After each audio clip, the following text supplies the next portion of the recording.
Hello and welcome to this month's Behind the Scenes of the Song of the Month Club.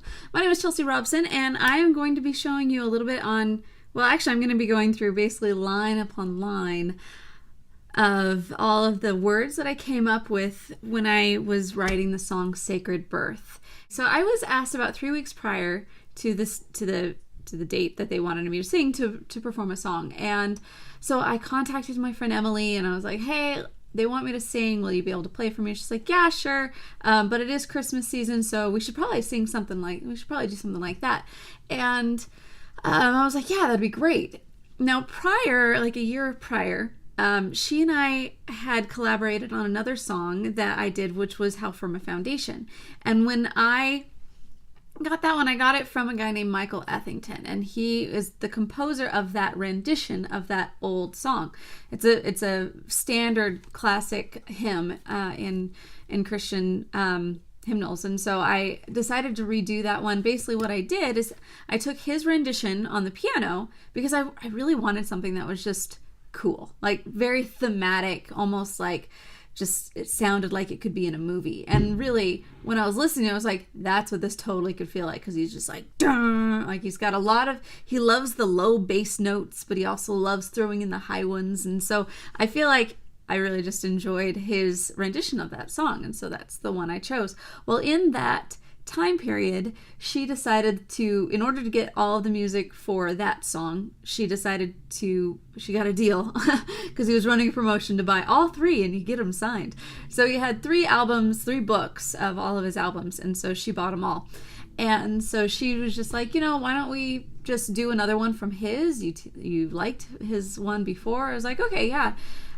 So what I did with the first one was I took the original hymn and I kind of rewrote it so it would fit this new version. And so I was planning on doing something like that again. But as I was listening, girlfriend, you're trying to steal my show here. But as I was listening to the song, all of his Christmas songs, there wasn't one that really stood out to me, but there was this song, which was his original song. And it was called Sacred Birth, and I thought I liked it because it gave me the opportunity to write something of my own. Now, once again, this was 3 weeks prior that they asked me, but I didn't make that decision until like the week of, not because I'm the type of person that likes to procrastinate things like that, though I can't deny that I have in the past. Really? What are you doing? The thing is, like, it was right before we were in the midst of moving out of the Rock and our ranch, and so there was just so much going on, and I couldn't think about it. I'm just gonna wait till you're done. Are you done? Okay. Anyway, so that was kind of where my head was. And then she was just like, you have to make a decision. Just pick something. And I'm like, okay, well, just do Sacred Birth. Just learn that one. And then I'll make up words before the time that we get together to practice. And she's like, okay. Well, I didn't have time and I didn't have any energy or anything to really look into it until like the day of. And I was like, all right, we're doing it today. I kind of work really well under pressure anyway. So I just sat in my car as I was about to drive over to her house. And I have this book, which is a little notebook that I have, and I've used it over the years. And I just started listening to the song over and over and over. And I closed my eyes and I just thought, what images are coming to my mind right now? And how it starts off very light and very airy up in top. I felt like it felt like a light. And what is Christmas with lights? Well, that's the star. And so that is the imagery that I started with. I noticed how it would go from these high and light and major keys all the way into these minor keys, which basically to me is like there is hope in front of me, but at the same time I end up getting lost in myself. And I just feel like that is my life to a T on so many levels. Like there's so many great things in our lives that we're looking forward to, but at the same time we get lost in what we were before. We get lost in ourselves. And so that's kind of what I was going for. And then also I was thinking about the audience that I was going to be performing or singing this song for. I don't like to say that I'm performing. I consider the difference between a performer and an entertainer. So a performer is kind of like, look at me, and an entertainer is someone who's only focused on you, because I don't do my job as an entertainer unless you are entertained. Though this isn't necessarily an entertaining thing, but it's a two-sided process. So I wanted the audience member, anybody who listens, to be able to feel like they were getting something out of it as well. And so I was just thinking about them and how often, everybody, and when I say them I also mean myself, because I feel like we're all kind of in the same boat. So when I am writing this song, it's like pretty vulnerable for myself, but it's also, I know it's something that everybody can relate to. So we're just going to start off, and I'm going to write the words as I go, because during the Song of the Month, I also send out the handwritten lyrics. And so as I'm writing these handwritten lyrics, I'm going to sing a little bit as I go. And then also afterward, I'm going to send them off to the patrons in that level. So, all right, let's go. So you had to start out with the title, which was Sacred Birth. Okay. So I had that in my mind. And so when I first started hearing that, so I kept hearing, what is the star that shines so bright through the night? Because I like starting out songs with a question, because it ends up just making everybody think.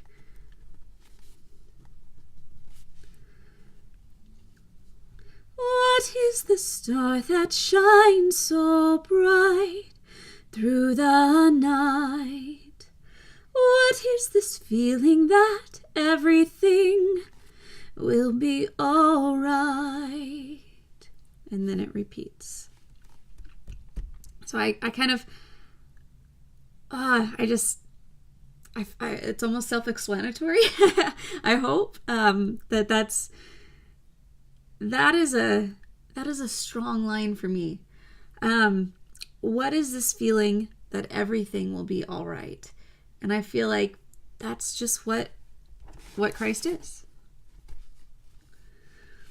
As I was looking at this next part, here's where it goes back into the minor keys, and where it's just like, it's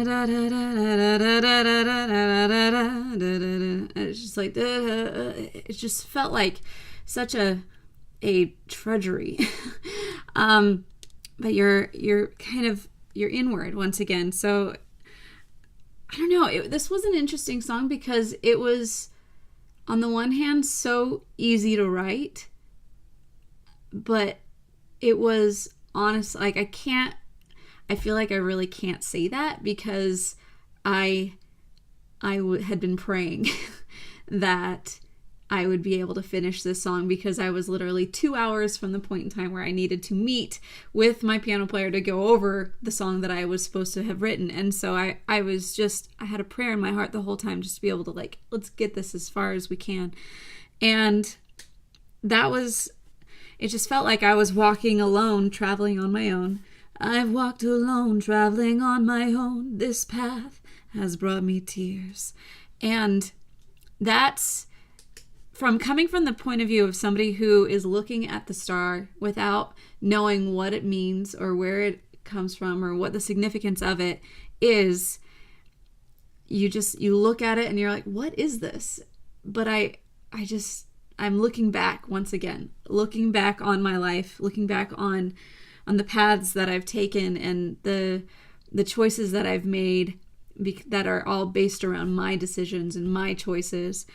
And what, of course, is going to bring you tears, because there's only tears when it comes to being alone.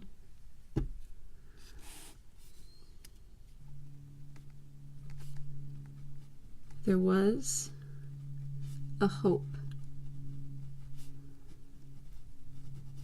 that calmed my fears.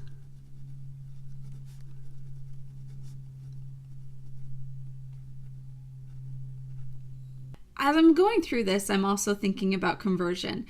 And I just want to give a little bit of caveat. Like the Song of the Month Club and what I do, I don't often do a lot of like religious music. I enjoy writing and doing religious music because it is a big part of my life, and it's something that I try to incorporate in most parts of my life.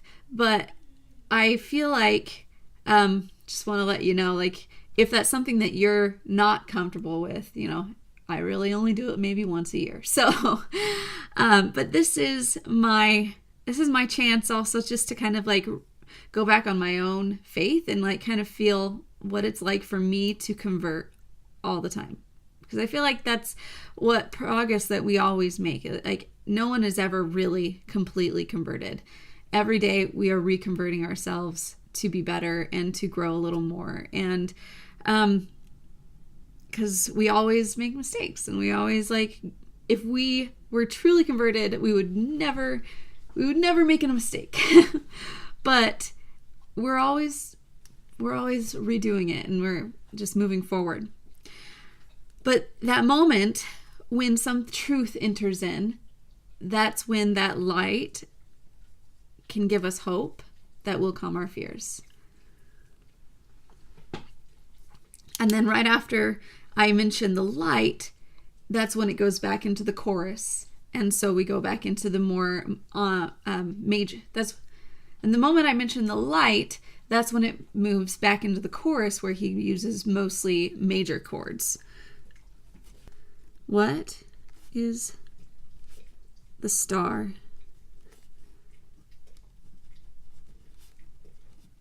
that shines in the east?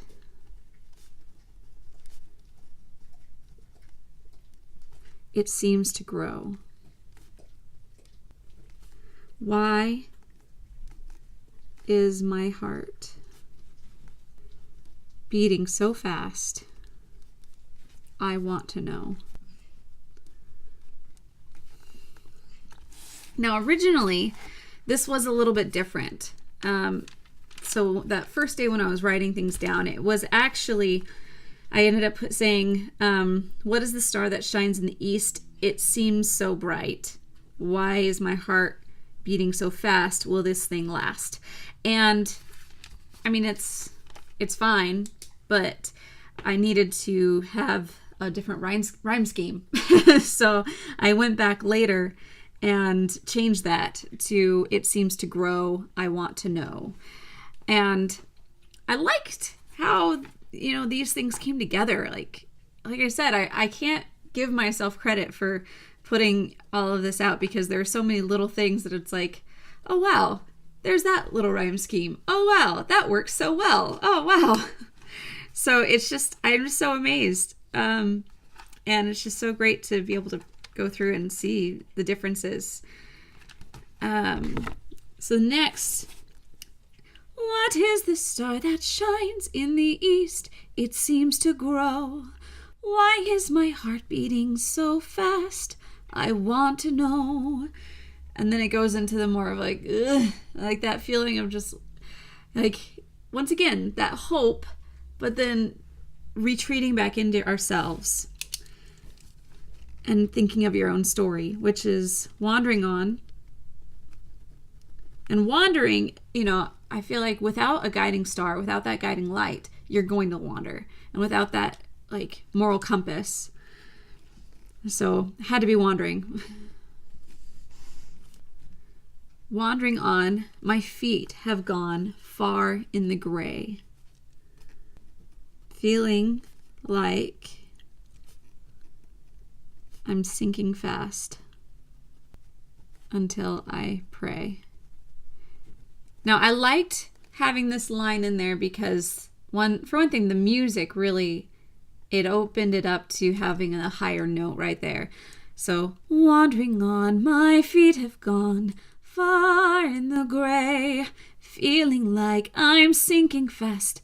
But it goes up right there. I'm sinking fast because the tension until I pray. But when you're thinking about it, you think that it's going to say until I pray, which is a good thing because you're, as a Christian, you're thinking I'm praying to God. But the next line really shows us, without that moral compass, what do we pray and who do we look at? And it says, I pray that the world may see another side of me, but my eyes grow dim. And the world will always see whatever side they want to see. The world will see whatever side that they want to see. And that's one other thing is, like, I feel like in my own life, I felt like I have looked way more to the world and to people around me, and I tried to get that just people to accept me, and to, I feel like I've spent a majority of my especially my youth just wanting people to like me and looking at them as that source of approval. And that's when I've had like the worst times of my life, because I was just so focused on them, on things that were so changing, and had no compass at all, and did not see the truth ever anyway. And so that was why, when we focus on others, when we in this way, as far as getting our own approval measurement, we are going to go, everything, our whole sight kind of goes away, and we can't see what is true. And all seems lost, imagining the cost, until I learn of him. And that's when, in the music, it kind of builds up the tension, is building, and then it's that release when you learn of him, of what the truth really is. So, wandering on, my feet have gone far in the gray, feeling like I'm sinking fast, until I pray that the world may see another side of me, but my eyes grow dim, and all seems lost, imagining the cost, until I learn of him. Now, this part was interesting. Originally, I had this a little bit different. I had a couple different things. I actually didn't know what to do right here. I had at one point in time I said, he is here. Another point in time I said, I learned of thee, dear Savior. I had lots of different things in there, and it wasn't until, it was honestly within 5 minutes of me going up on the stand at church to sing this song, that I lean over to Emily and I'm like, okay, I have got to be able to fix this. And so as you can see here, it started out with, he is here. And then I crossed that one out and I said, I learned of thee. No. And then, dear Savior. I'm like, no. Christ my Lord. And she was like, yeah, I like that one. I'm like, okay, we'll stick with that one. So on, like, this was really a song that just came together in so many different points to become what it is. So there was just a lot of working to be able to get it completely right, even though I said that it came really easily. There were still lots of things that I was going over. But another reason that I liked this and why I wanted to change it so much was because there's a term in scriptures called a chiasmus, and this is when back in old Hebrew writing times, what they would do is they would write a story where it kind of looked like a tree. So it kind of looks like this. So in a poem-wise, it would start out with all of these things that kind of would lead from the bottom to the top. So basically, for example, it would be life is terrible, it's horrible, and a bunch of bad things happened, but then it starts getting better and better and better until there's one moment that causes a change. And then from that change, everything is different and it goes back to the opposite side. So it's a mirrored image, but in the positive and the negative forces. And I liked, when I was hearing this, I kind of liked that type of flow. And so when it came to this moment where it's like, Christ, my Lord, and that is the entire change that we need. I give all my heart to thee. Once was blind, but now I see.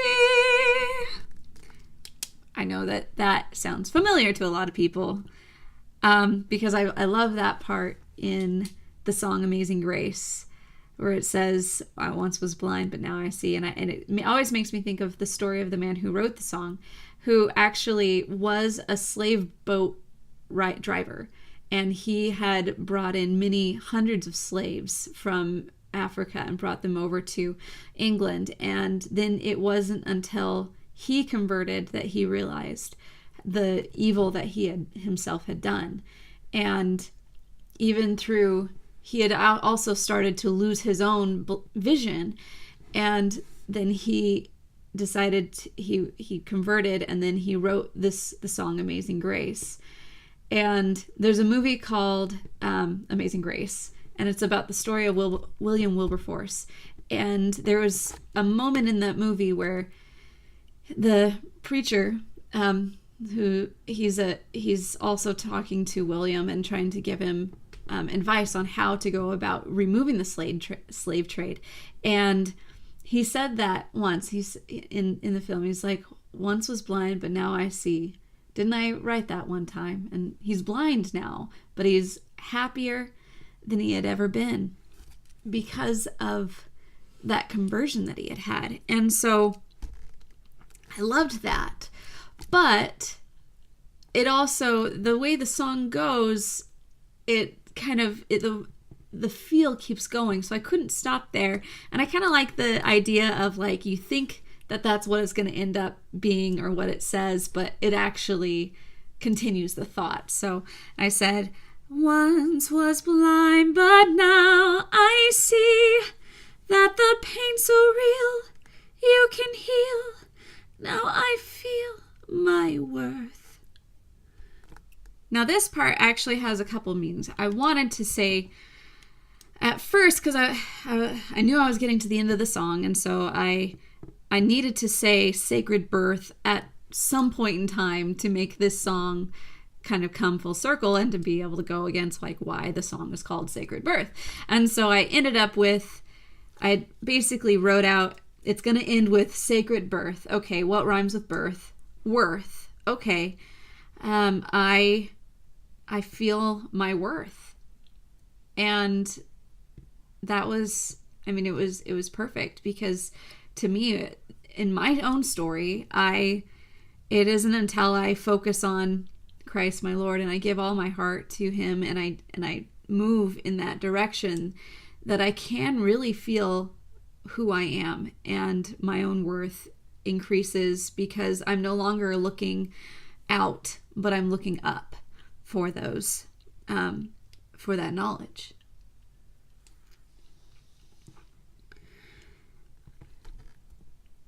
And Christmas time, I had a thought also this year that it was like, Christmas really wouldn't be anything if it weren't for Easter.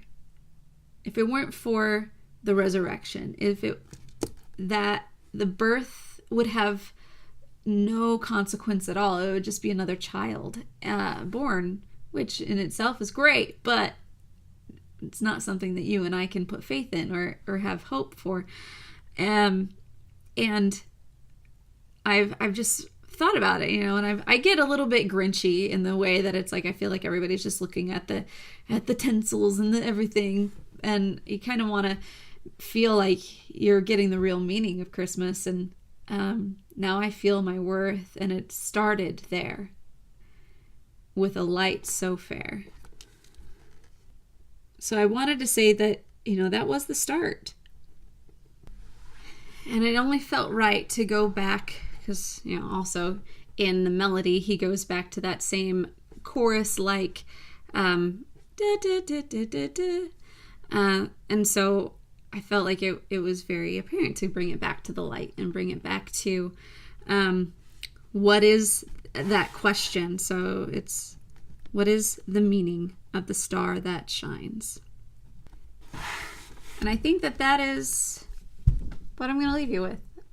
I hope that this song, when you do listen to it, that you get those same feelings, and that you can ask yourselves these same questions and kind of see where you are in the chiasmus of our own conversions. I'm really grateful for you guys and for everything that you have done for me. It's been a really crazy year, and you guys have stuck with me. So thank you. I'm so glad to be able to move forward and to be able to see what cool things are going to be coming out this year. And I do have so many really fun things. Next month in February, I've got 2 songs that I'm going to be releasing that you have probably heard, and one that is an actual song of the month. So we got lots of fun things. So I'll give you a hint. There is one holiday in February that many people celebrate, and then there's another that only Arizonans should. Well, no, everyone should celebrate Arizona's birthday. All right, guys. Until next month or next week or whenever you guys come back and see me, I am so glad to have you guys here. All right,